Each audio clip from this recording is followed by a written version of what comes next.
அனைவருக்கும் வணக்கம். ஏடிபிஎன்ஸிலிருந்து உங்கள் பிரகா.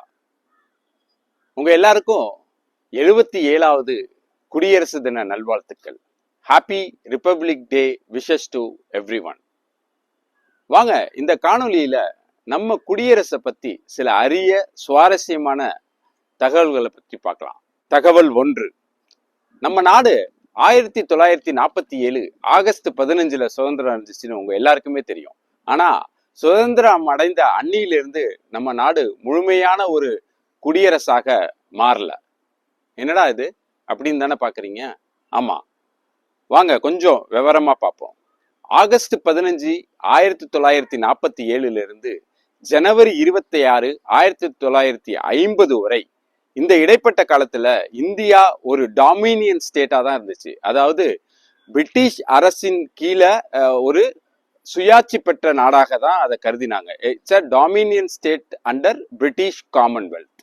இன்னும் புரியுற மாதிரி சொல்லணும்னா, அப்போதைய பிரிட்டிஷ் மன்னரான 6ஆம் ஜார்ஜ் தான் நம்ம நாட்டோட அடையாள அல்லது பெயரளவிற்கான தலைவர் ஆவார். இந்த இடைப்பட்ட காலத்துல கவர்னர் ஜெனரல் தான் இந்தியாவின் நிர்வாக தலைவர் ஆவார்.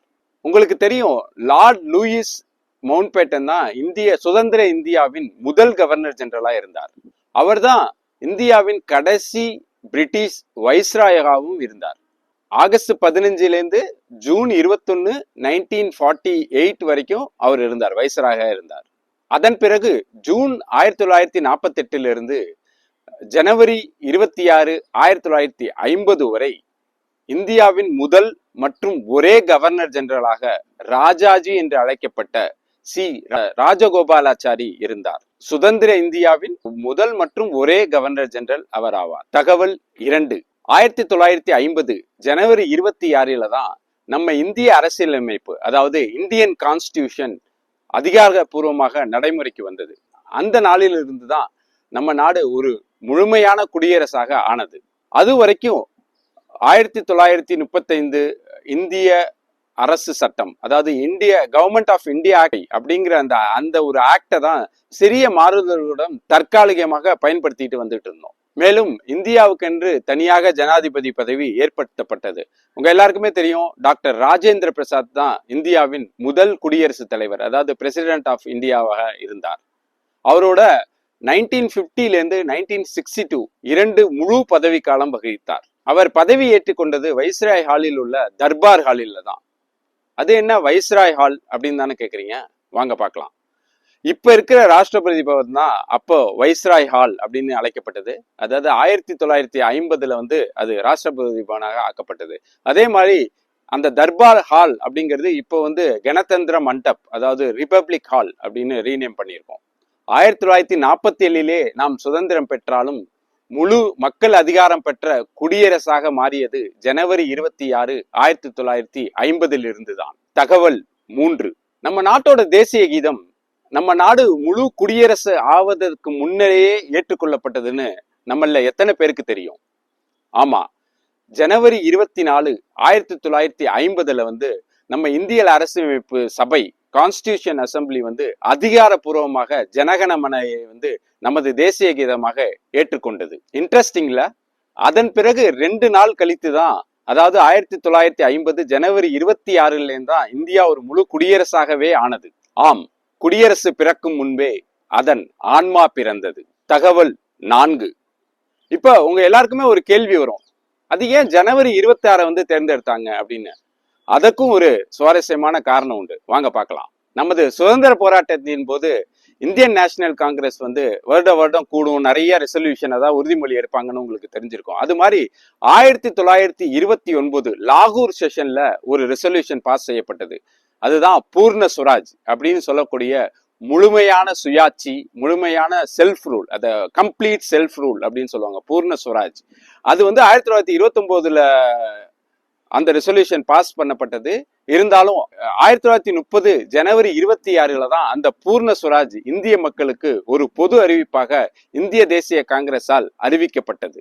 அந்த நாளதான் இந்தியாவில் நம்ம சுதந்திர தினமா, முதல் சுதந்திர தினமா அந்த நாளை தான் கொண்டாடினோம். அதாவது 1930 ஜனவரி 26.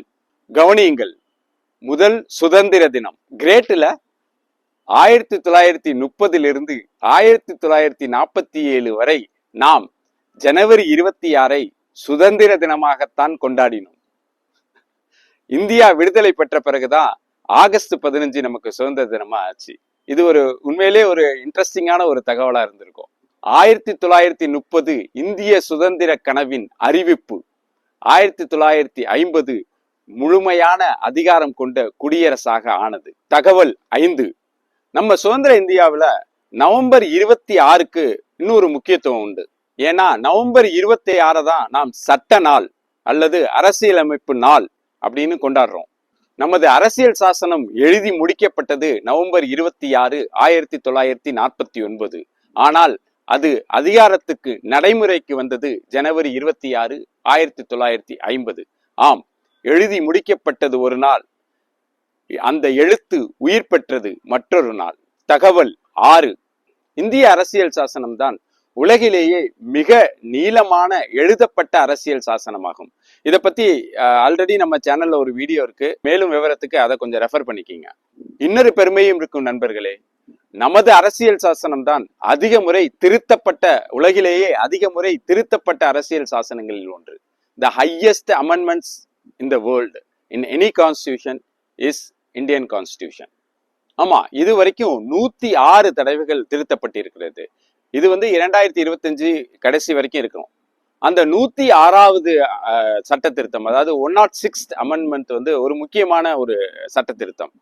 அதாவது நமது பாராளுமன்றத்துல, லோக்சபா மற்றும் மாநிலங்கள்ல சட்டமன்றங்கள்ல பெண்களுக்கான 33% இடஒதுக்கீடை அந்த 106 அமெண்ட்மெண்ட் தான் உறுதி செஞ்சது. சில அறிஞர்கள் மற்றும் சில பேர் என்ன பாக்குறாங்கன்னா, இந்த மாதிரி அதிக முறை ஒரு அரசியல் சாசனம் திருத்தப்படுறது ஒரு குறை போல பாக்குறாங்க, பேசிக்கிறாங்க. ஆனா அது ஆக்சுவலா குறை இல்ல, அதுதான் ஒரு எவல்யூஷன், ஒரு பரிணாம வளர்ச்சி. டாக்டர் அம்பேத்கர் ஒரு முறை இப்படி சொன்னார்: அரசியல் சாசனம், அரசியலமைப்பு சமுதாயத்துடன் சேர்ந்து வளர வேண்டும் என்று. மாறாத அரசியல் சாசனம் உயிரற்ற அரசியலமைப்பாக ஆகக்கூடும். தகவல் 7. உங்க எல்லாருக்குமே தெரியும், ஒவ்வொரு ஆண்டும் நம்மளோட குடியரசு தின பேரணி டெல்லியில மிக கோலாகலமாக கொண்டாடப்படும். அதே மாதிரி 1950 முதல் குடியரசு தின பேரணி இர்வின் ஆம்பி தியேட்டர் அப்படிங்கிற ஒரு இடத்துல நடந்தது. அந்த இர்வின் ஆம்பி தியேட்டரோட இப்ப இருக்கிற பேரு மேஜர் தியான்சந்த் நேஷனல் ஸ்டேடியம். அந்த குடியரசு தின பேரணியோட தீமா, அதாவது முக்கிய கருத்தா இருந்தது இராணுவ வலிமையோ இல்ல ஆயுத தளவாடங்களோ அல்ல, மாறாக நமது கலாச்சார ஒற்றுமை பறைசாற்றப்பட்டது. அந்த ஒற்றுமையில் மாநிலங்களின் பங்கு கொண்டாடப்பட்டது. அதுதான் நம்மளோட முதல் குடியரசு தின பேரணியோட கருத்தாக இருந்தது. இந்த குடியரசு நன்னாள்ல இந்த பதிவு கண்டிப்பா உங்களுக்கு தெரியாத பல அரிய நல்ல தகவல்களை கொடுத்திருக்கும்னு நம்புறேன். நமது நாட்டின் வலிமை அதன் ஆயுதங்களில் மட்டுமல்ல, நாம் அனைவரும் இந்தியர் என்ற ஒற்றுமையிலும் உண்மையான நாட்டு பற்றிலும் தான் உள்ளது. ஜெய்ஹிந்த். நன்றி.